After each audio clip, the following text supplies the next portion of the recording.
Hello दोस्तों, स्वागत है आपका एक बार फिर से हमारे इस यूट्यूब चैनल में जिसका नाम है career coaching centre.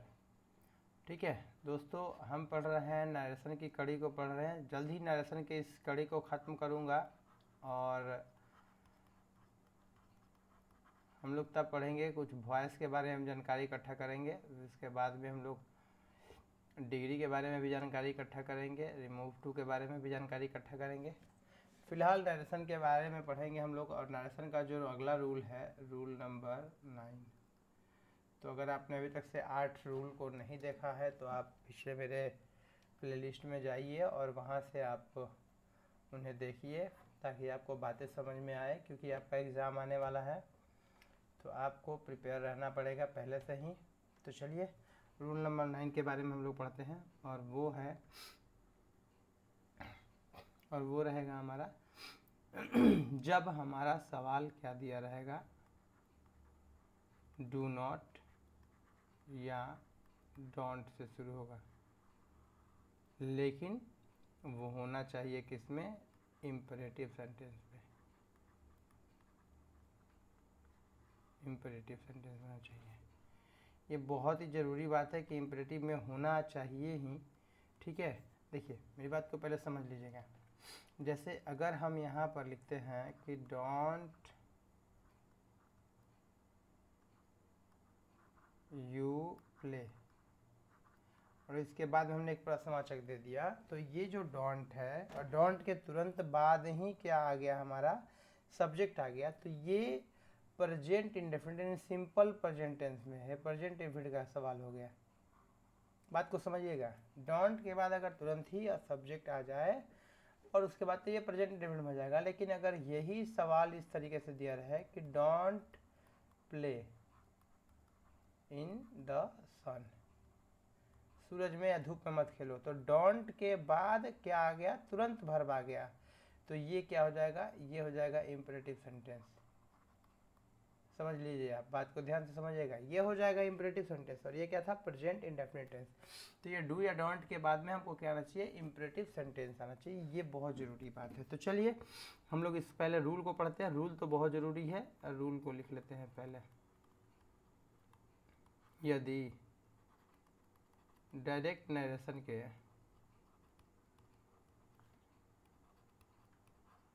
Reporting verb का टेंस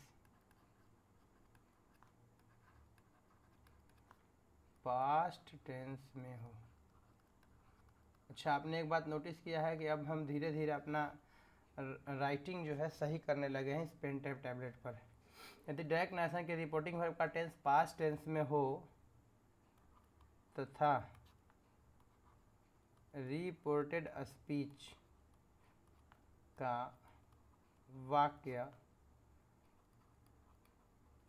डू नॉट या डोंट से शुरू हो और वाक्य किस में दिया हो, इम्परेटिव सेंटेंस में हो।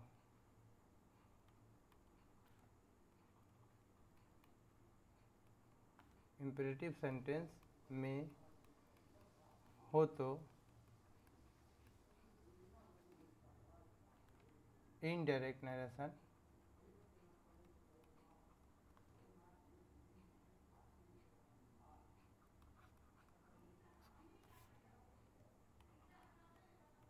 निम्न तरह से बनाते हैं। ठीक है, यदि डायरेक्ट नरेशन के रिपोर्टिंग वर्ब का टेंस पास्ट टेंस में हो तथा रिपोर्टेड स्पीच का वाक्य डू नॉट या डोंट से शुरू हो और वाक्य इम्परेटिव सेंटेंस में हो तो इसका इनडायरेक्ट नरेशन निम्न तरह से बनाते हैं। ठीक है, किस तरह से बनाते हैं, अर्थात पहले लिख लेते हैं बातों का निचोड़ क्या है। अर्थात क्या लिखेंगे हम लोग, सेड या टोल्ड रहता है तो हम लोग उसको किस में बदलेंगे, आस्क्ड में बदलेंगे, जैसा कि हम लोग हमेशा से पढ़ते आ रहे हैं। इन्वर्टेड कॉमा के स्थान पर क्या करेंगे, नॉट प्लस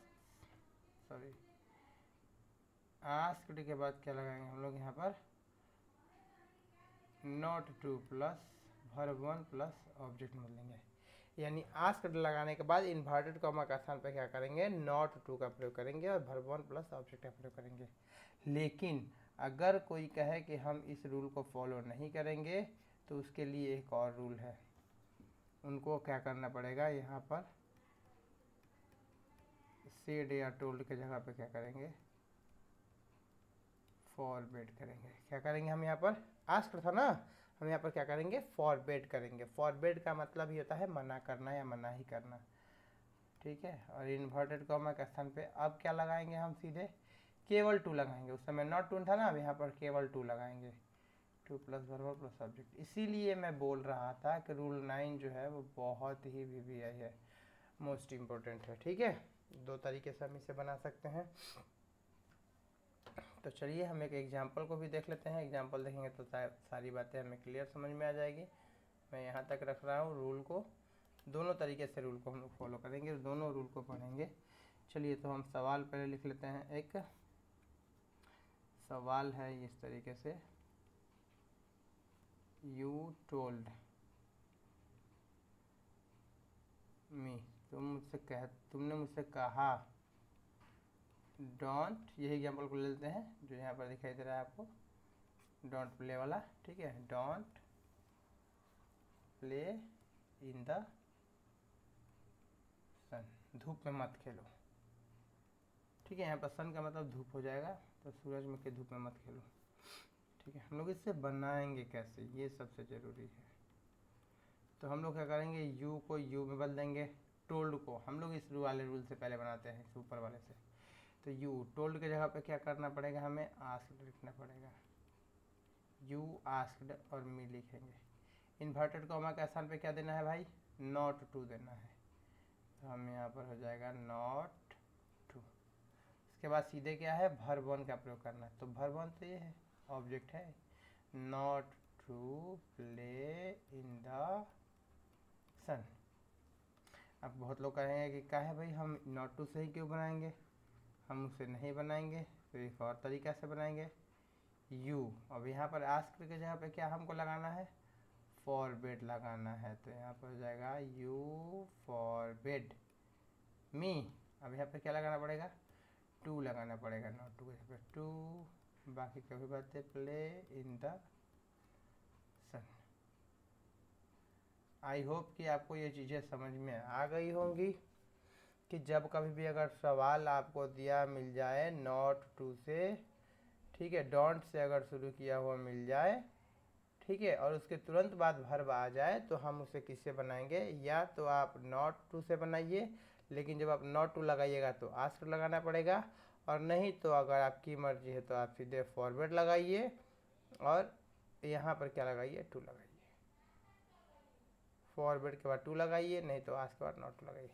तो आई होप कि आपको ये भी वीडियो समझ में आ गया होगा। और अगर आपको ये वीडियो समझ में नहीं आया होगा तो आप मुझे नीचे कमेंट बॉक्स में कमेंट कर सकते हैं। लेकिन अगर आपको लगे कि ये वीडियो काफ़ी इन्फॉर्मेटिव है आपके लिए, तो आप इसे अपने दोस्तों के साथ शेयर ज़रूर करेंगे। और अगर आपको कोई बातें समझ नहीं आती होगी तो आप नीचे कमेंट बॉक्स में कमेंट कीजिए, मैं सभी कमेंट्स का जवाब देता हूँ। तो चलिए मिलते हैं तब तक के लिए अगले वीडियो में, तब तक के लिए जय हिंद, जय भारत।